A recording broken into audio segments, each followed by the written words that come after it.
Bismillahirrahmanirrahim. Assalamualaikum warahmatullahi ta'ala wabarakatuh. Hari ini saya akan berkongsikan tentang tokoh falsafah yang diminati dari hidup saya, yang lalu mempengaruhi hidup saya sehingga kini. Beliau adalah Imam Al-Ghazali rahimahullah ta'ala, Hujjatul Islam. Nama penuh beliau Abu Hamid Muhammad bin Muhammad Al-Tusi Al-Tabarani Al-Syafi'i Al-Ghazali.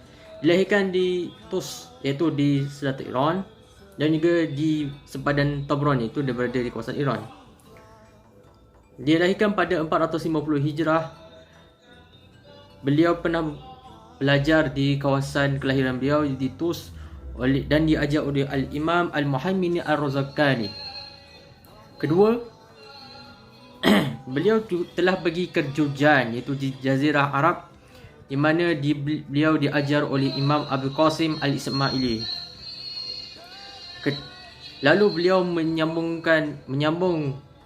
rehlah ilmu beliau ke Naisaburi oleh Al-Imam Al-Mu'ali, Imam Al-Tara Al-Na'am, yang mengajar beliau dalam ilmu usul fiqh. 488 Hijrah, beliau pergi ke haji. Dan pada tanggal 489 Hijrah, beliau pergi ke Damsyik untuk melakukan riyadah, iaitu mendekatkan beliau diri, membersihkan hati beliau daripada segala kotoran, iaitu dengan ilmu tasawuf.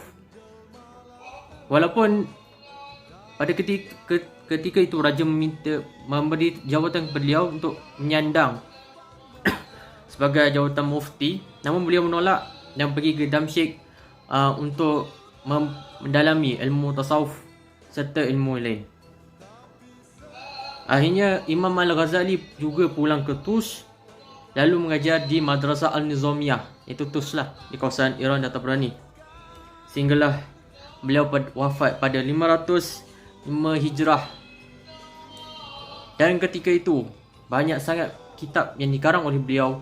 Antaranya yang paling agung, kitab yang paling kita selalu baca, Ihya Ulumuddin, Bidayatul Hidayah, Qawaid Al-Qaid, Iktisad fil I'tiqad, Ma'yar Al-Ilm dalam ilmu mantik yang saya sebutkan tadi sebelumnya. Ihya Ulumuddin melibatkan semua ilmu fiqh, tasawuf dan juga ilmu akidah, semuanya dalam satu buku yang melibatkan beberapa jilid, dan saya pun tak ingat berapa jilid.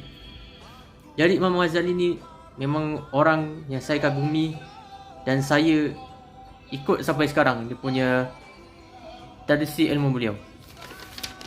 Okey, apa kata satu falsafah yang dibawa oleh Imam Al-Ghazali ialah, beliau pernah ditanya ketika beliau sedang menyandar sebagai Syekh Al-Azhar ketika itu. Beliau ditanya, apakah hukum orang yang tidak solat? Lalu dengan secara hikmahnya, secara lembutnya dia menjawab, peganglah tangan temanmu dan ajaklah dia ke masjid. Jadilah pendakwah, bukan penghukum. Sebab itu, bagaimana falsafah ini telah mempengaruhi hidup saya.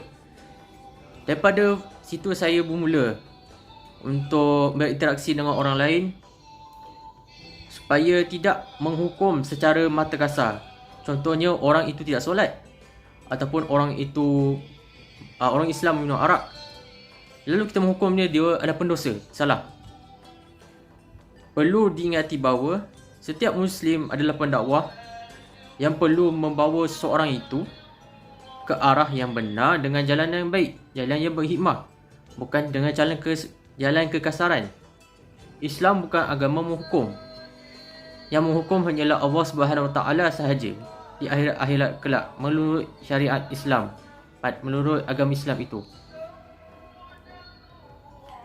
Jadi bagaimana dia telah memberi cara hidup saya, daripada itu saya mula melihat orang lain tu dengan mata hati. Maknanya kita tidak menghukum daripada awal, tapi kita lihatlah bagaimana masalah itu dapat diatasi dengan mencari punca masalah kepada seorang itu, dan janganlah jadi berhukum. Daripada itu kita dapat memberikan penyelesaian yang terbaik dan membawa beliau ke jalan Islam. Itu saja.